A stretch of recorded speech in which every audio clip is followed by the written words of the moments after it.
Ladies and gentlemen, the Kenyan government has come up with a new curriculum, and there's several take about this same curriculum. We have issues with assessment, we have issues with teachers, we have issues with the government, but it is good to get from the experts. That is why today I want to welcome you to an interview where I'm going to talk to one of the experts in education, both the international and the local curriculum. Somebody that has a wealth of experience in nurturing the young ones. Madam Mildred, welcome to the show. Thank you. Welcome so much. Madam Mildred, we know you and we have looked at your experience both in the international and the local curriculum. And we have this curriculum that is now being rolled out in the government schools. We're trying to find out, there is this idea of having a test, a national examination at grade 3. We are talking about 8-year-olds or, 8-year-olds coming to 9. Is it something that you look at as necessary? Is it important? And if it is, then how should we go about it, Madam Mildred? In my opinion, an examination at the level of year 3 or grade 3, as the national curriculum we call it, is not necessary. What are your reasons? Because the government is so keen on assessing these children at grade 3 and again at grade 6. So what makes it difficult or unnecessary in grade 3? Yeah. Okay, I think the first question should be why examinations? Why do we give examinations?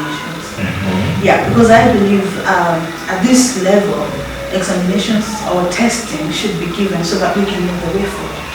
And at this stage, I think it is not good, it is not necessary that a child should be subjected to a national exam. Like, that's too serious, in my opinion. If you look at countries like Japan, who are leading in technology and so much, you find the first examination is done from grade 4.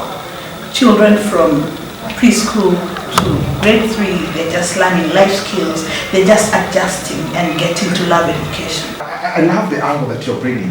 Why examination? I think this is the first thing that we need to answer as a country. Why examination?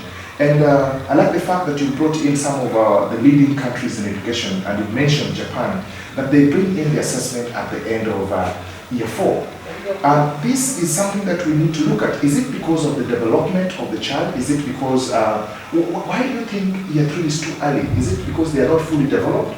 Or there are some certain things that they need to learn before they get into an assessment that can be called national assessment? What are the reasons behind this? Well, I want to look at a national assessment as a serious, assessment. And when I look at year 3 students, class 3 students, those are just 7 and 8. And to me, 8-year-olds down, probably even 9, that is formative stage for a child. If you subject such a child to such a serious testing, in my opinion, this child, let's say they fail, let's say they don't do well, that affects their self-esteem, that affects their outlook for education. And it might be difficult for us to ever change or ever impact on them much later in life because we have already distorted who they really are. Good. You've heard it from the expert that there is essence of self-esteem, and we are going for a short break. When we come back, we're going to get back to what is this self-esteem and how does assessment affect the self-esteem? And if these children are affected in terms of their self-esteem, how will this impact their life after grade 3? See you soon.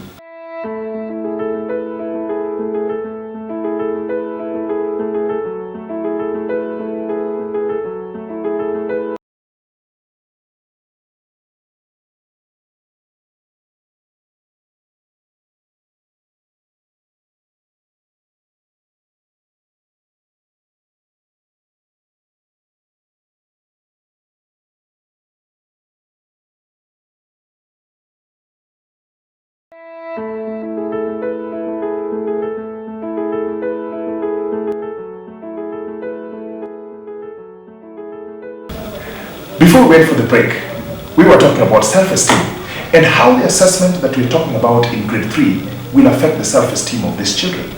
We are still back with our expert, Madam Mildred, who is giving us the details on how we're supposed to get to this. So, Madam Mildred, welcome back. Before we went for the break, we were talking about assessment being not very necessary at grade 3. But how is this affecting the self-esteem? You talked about self-esteem. How does this affect self-esteem? At that stage, whenever a child thinks about themselves, whatever a child is being told by the elderly people or probably the teachers and even their fellow students, that becomes their inner voice, even later in life. So you realize that this child probably didn't do so well in math, and then the rest have done pretty well. And at the end of the day, you have presented this to the child, this is how you did. The child starts getting that voice that I'm not good enough. And this voice, any voice that is recorded before the age of 8, hardly gets out of a child's life. And this becomes what even is going to speak about them even in the future. Very powerful. The voice. Dear viewers, we are talking about the voice. The voice that the child hears before the age of 8 is very important. This is from the expert. So we need to be keen on what kind of sound do we make to these children. We have been told that the examination will produce a certificate. The certificate will give a judgment, and the judgment will be the voice. From the expert, there is no hurry in having an assessment at grade 3 level.